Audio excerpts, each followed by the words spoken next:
Virtual worlds are social spaces where people come together to be together online, either just for chat and hanging out, or in fact for doing something else.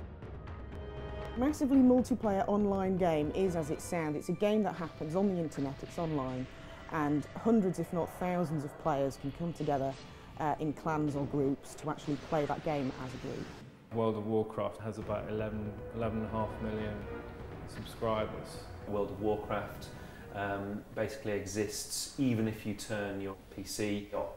So if you walk away from your PC, turn it off, go to bed, your friends, your clan may still be doing quests, doing battles that you're not a part of, but the world is still going on even though you're asleep.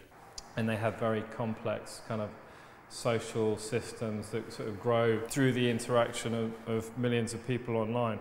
The early 1990s avatars were very crude. It was often 2D.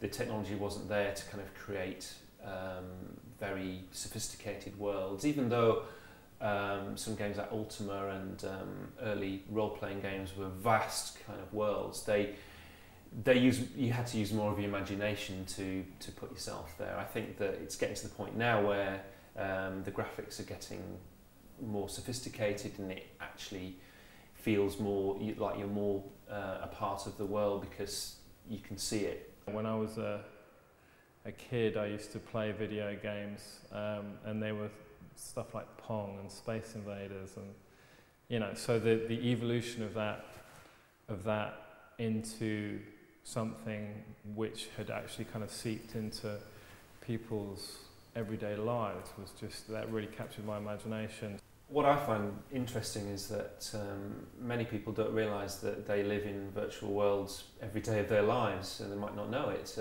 If you're a user of Facebook, that's a virtual friends network. It's a virtual world that you take part in, you find out what your friends are up to. If you're not logged onto Facebook, that world still continues without you being there.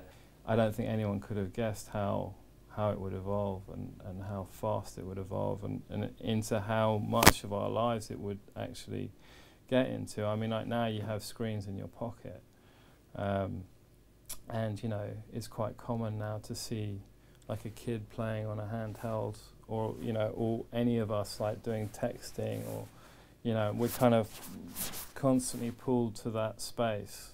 A lot of the things that people are playing with in those games and in those worlds are to do with their internal construction of identity, because they might be playing with ideas which they don't have the confidence to play with in real life. Yeah, the whole concept of avatars is actually really interesting because people use avatars in sort of two different ways. The first way is to represent the self. So you actually try and make an avatar that looks like you, that sounds like you, so that you can really immerse yourself in the world. The second way that people sometimes use avatars is to represent what they aren't, or maybe what they want to be. So people will create these wonderful beings that aren't anything to do with what they are in real life to sort of fulfill a fantasy life, a virtual life that they couldn't have in the real life, orcs and wizards and that kind of thing. There are men who play women, there are women who play men, there are men who play animals. I'm not too sure there are any animals who play people, but I think it's only a matter of time. People like going into a world that is completely different to the world that they live in, and also inhabit a character that is very different to themselves. I mean, how boring to go into a world where you just recreate yourself. Why not just become a superhero or someone else? One of the biggest important things about a virtual world is to have a persistent economy, and part of the economy is to buy and trade items. So things like clothing and different hairstyles are vitally important for a virtual world. People sometimes take on jobs. We talk about things like Second Life. Because it is a second life, you will probably have a second job. So there are actually proper sort of economies that allow people to make money. And in some games, virtual cash actually has a real world cash equivalent. There are employers in Second Life and employees in Second Life who work for them.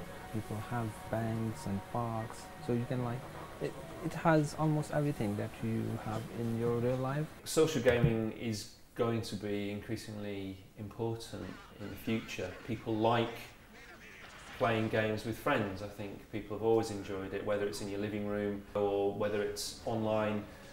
What's interesting for me is the kind of corporation side of multiplayer gaming, and the companies that are going to succeed are the ones that can react to their user base and their consumers, because games are very much a kind of service in the virtual world, and you don't just put a box on a shelf, people take it home and that's it. That's the end of the relationship between the games company and the consumer. It's now a continuing process, and it's a constant two-way discussion. The companies that are going to make a success of virtual worlds, they are going to have to get the service right for their consumers. The way that we interact with these things is, it's going to change. So I think, like, if I was to do Alter Ego or a project like Alter Ego in the future, it would be very different.